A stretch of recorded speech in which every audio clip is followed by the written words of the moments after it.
No solo el tema del crecimiento del dólar hacia el mercado libre o el dólar bolsa o el contado líquido afecta este tipo de operaciones, sino también el fenómeno del intercambio comercial. ¿Qué está pasando con las importaciones?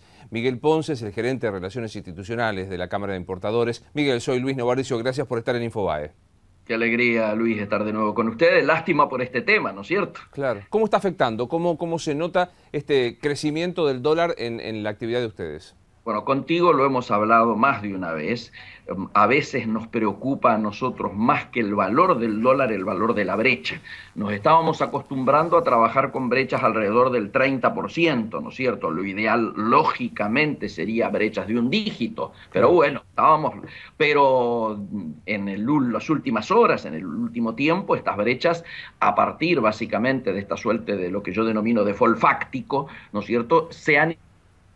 Por lo tanto, estamos entre el 55 y el 60% de brecha hoy entre el dólar denominado blue, ¿no es cierto?, a nivel popular y el dólar oficial. Esto impide que las empresas comerciales y las empresas industriales puedan elaborar cualquier política de reposición.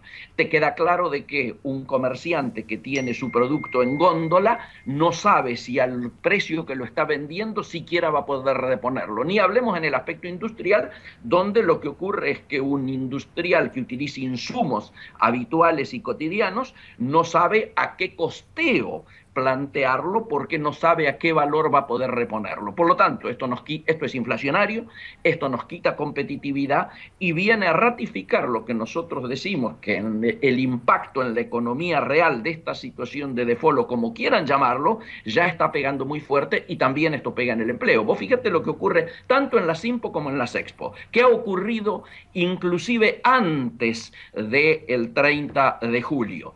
A nivel IMPO, todo lo que era los tiempos de pago, ¿no es cierto?, se han pasado de lo que habitualmente era unos 110 días, 90 días, 120 días, depende de qué actividad se tratara, lo han llevado a 30 días, cuando no a la situación extrema de pedirte que el pago sea cash o aún adelantado, cosa que nos ha ocurrido en algunos casos especiales. En el Claro. caso de las Expo estaban acostumbradas, particularmente las industriales, a financiar su proceso industrial previo a la exportación, o sea, la prefinanciación, ¿no es cierto?, de su exportación, con tasas que iban del 7, 8, 9% en dólares, a través, por supuesto, de bancos internacionales con representación en el país. Hay que olvidarse de eso. Hoy se habla de tasas del 30 o del 35, cuando no, el propio banco le dice: no te doy tasa porque tenemos que esperar a ver si esta situación se aclara o no. Esto perjudica, por lo tanto, no solo a las importaciones, sino que está perjudicando a las exportaciones, nos está quitando competitividad y, por supuesto, nos hace perder mercados. Con vos, Luis, hemos hablado más de una vez que es más difícil reconquistar un mercado previamente perdido que conquistar uno nuevo. Esta es ¿Qué? la situación que se está Claro. viviendo. Esto es claramente el diagnóstico que estás haciendo, es tan evidente como la economía desde la época de los fenicios, quiero decir, no hay ningún tipo de condimento ideológico. ¿Y qué está pasando con el tema de autorización de importaciones, que sabemos que siempre fue una piedra de gran discusión desde la Secretaría de Comercio? Te diría que hoy en día nos preocupa más el agravamiento de todas las variables que ya venían mal, ¿no es cierto? Esta situación de inflación y de estancamiento, que el propio tratamiento de las de DEJAI.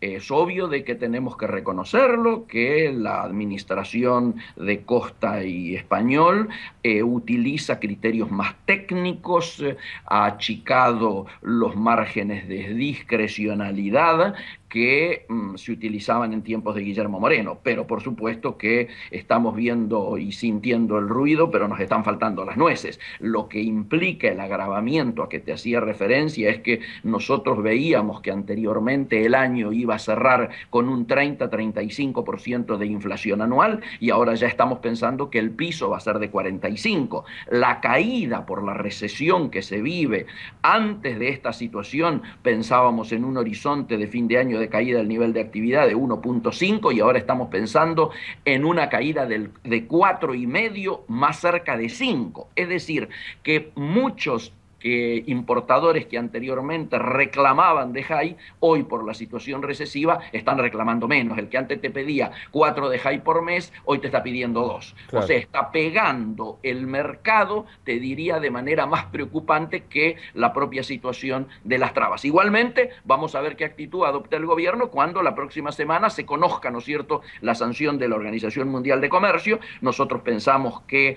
va a haber un reclamo a las máximas instancias de la OMC para ganar tiempo y mientras tanto seguramente habrá un proceso de adecuación a la normativa que puede pasar por derogar las de high y reemplazarlas nuevamente por las licencias no automáticas, que este es un mecanismo establecido por la propia OMC, organización de la que Argentina forma parte, o algún tipo de mecanismo que permita acercarnos a situaciones de integración más inteligente del mundo, ¿no es cierto? Pero hoy este tema de la OMC ha quedado en un segundo plano en relación a esto que denominamos el default fáctico, ¿no? Miguel, contame, vos hablabas de la dificultad para el ingreso de determinados productos importados. ¿Hay algún un rubro que es el más golpeado? Digo, estoy pensando desde insumos médicos que no admiten la posibilidad de la postergación o de algunas cuestiones vitales. ¿Hay algún rubro, insisto, más golpeado por esto?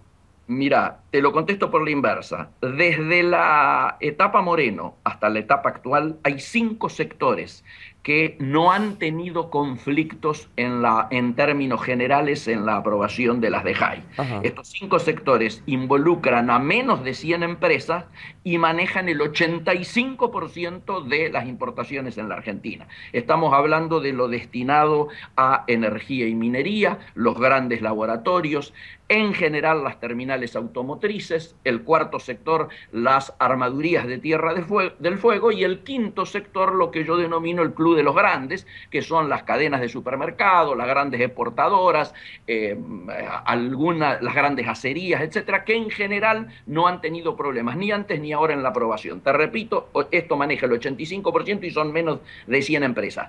Hay luego, por el resto, o sea, el 15% restante, hay más de 5.500 empresas de todos los sectores que te imagines, algunas que son verdaderas columnas vertebrales de las economías regionales, que son las que están teniendo conflictos, yo diría, de manera alternativa. Un día falta o se demora algún tipo de insumo vinculado a la salud, como vos hacías referencia, otro día falta un aditivo para una empresa láctea, otro día faltan las vasijas para la realización de la vendimia, ¿no es cierto?, en Mendoza y afectar el Malbec, que de alguna manera es nuestra exportación de Malbec. Es decir, esto se va rotando. ¿Por qué? Porque ese 15% tiene que ir siendo distribuido, ¿no es cierto?, de manera alternativa y aleatoria entre los distintos sectores. ¿Ves? La verdad que es interesantísimo, al menos mi ignorancia me llevaba a no conocer este tema. Es decir, hay 100 empresas que representan el 85% del flujo de la importación,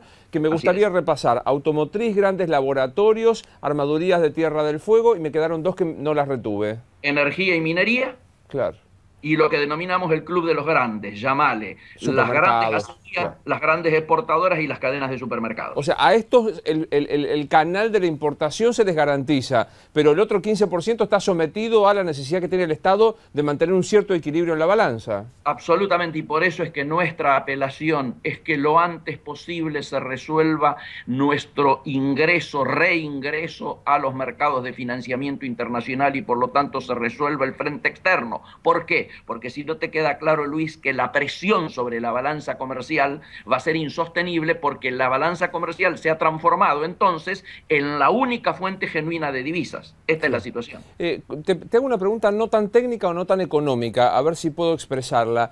¿Cómo impacta en el mano a mano entre compradores argentinos y vendedores extranjeros el default? Es decir, ¿hay algún ruido que vos percibas de aquel que vende y que tiene que cobrar que ya se manifiesta? Sí, yo te expliqué explícitamente cómo se han endurecido todas las condiciones de crédito y de vínculo entre proveedores del exterior y compradores argentinos y viceversa. La situación de que se pase de tasas del 6, 7, 8, 9% en términos de dólares a tasas del 30% o a que no te den tasa directamente para los exportadores y que se achiquen de manera dramática los mecanismos de pago, vos fíjate que se ha obtenido una situación exactamente inversa a la que el gobierno buscaba. A comienzos de año el ministro Kichilov convocó a las 80 empresas importadoras más importantes y les pidió que se prorrogaran lo máximo posible los pagos. Los pagos en ese momento andaban en 45, 50 días y él pidió que por lo menos se volviera a los tiempos históricos de 110 días. Obviamente, en algunos casos de estas empresas, que por supuesto no tenían problemas en la aprobación de DEHAI, se plantearon plazos mayores, que es lo que ha originado que hoy el Banco Central tenga computados como propios 4.000 millones que no lo son, que son de importaciones ya efectuadas que se han demorado el pago, precisamente a pedido del gobierno. Lo que se ha obtenido con esta medida de default, como se la quiera llamar, es exactamente al revés. No solo no se logran mantener los plazos en los que estábamos y se habían logrado, sino que ahora hemos bajado a 30 días o a tener que pagar en cash o a tener inclusive que pagar anticipado. Miguel, como siempre es un gusto escucharte. Dejamos un saludo de Infobae TV. Muchísimas gracias a ustedes. Hasta luego. Miguel Ponce es el secretario de Relaciones Institucionales de la Cámara de Importadores. Varias cosas para tener en cuenta de lo que está diciendo Ponce. Primero, cómo se ha endurecido la condición de negociación a partir de, le guste la palabra default o no default, pero no acuerdo con los holdouts. Es decir, se piden plazos más cortos, efectividades más rápidas, etcétera, etcétera. Lo otro, el tema del flujo de importaciones que sigue siendo manejada por la Secretaría de Comercio, con un gran sector que representa a un muy importante sector de la economía argentina que